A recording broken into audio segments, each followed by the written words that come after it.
నమస్తే డాక్టర్. నమస్కారం అండి. యోగా అనేది ఆరోగ్యానికి చాలా అంటే చాలా మంచిది. ఎన్నో ప్రయోజనాలు ఉన్నాయని ఇప్పటికే నిరూపితమైంది. ప్రపంచం మొత్తం కూడా యోగా మీద ఫోకస్ చేసింది.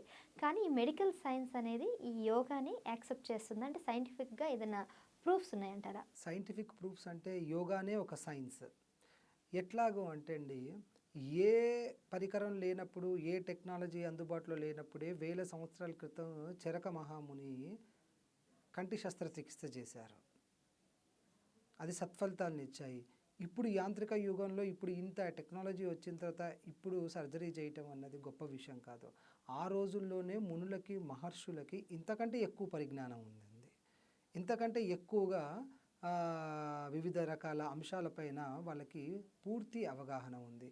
ఇప్పుడు మీరు చూసుకుంటే ఇంకొక ఉదాహరణ చంద్రగ్రహణం కానివ్వండి, సూర్యగ్రహణం కానివ్వండి, మన భారతదేశంలో అయితే ఇస్రో శాస్త్రవేత్తలు ప్రపంచంలో చూసుకుంటే ఉదాహరణకి అమెరికా చూసుకుంటే నాసా వాళ్ళు చెప్తారు.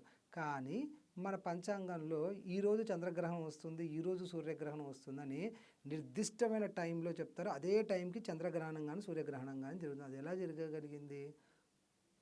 పంచాంగం శ్రవణం చేసేవాళ్ళు, పంచాంగం రాసే వాళ్ళకి ఆ స్థితిగతులు ఏంటన్నది వాళ్ళకి సంపూర్ణ అవగాహన ఉంది. మునుల నుంచి ఆ పరంపర వస్తుంది కాబట్టి ఇప్పుడు పంచాంగాన్ని రాసేవాళ్ళు దాని ఆధారభరితంగానే రాస్తున్నారు. అంటే ఇప్పుడు మనం తెలుసుకోవాల్సింది ఏంది, సైన్స్ ఆ కాలంలో ఉంది, ఈ కాలంలో ఉంది.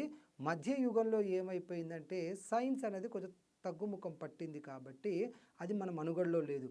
ఇప్పుడు సైన్స్ కంటే ఇప్పుడు టెక్నాలజీ కంటే ముందే ఆ టెక్నాలజీ ఉంది.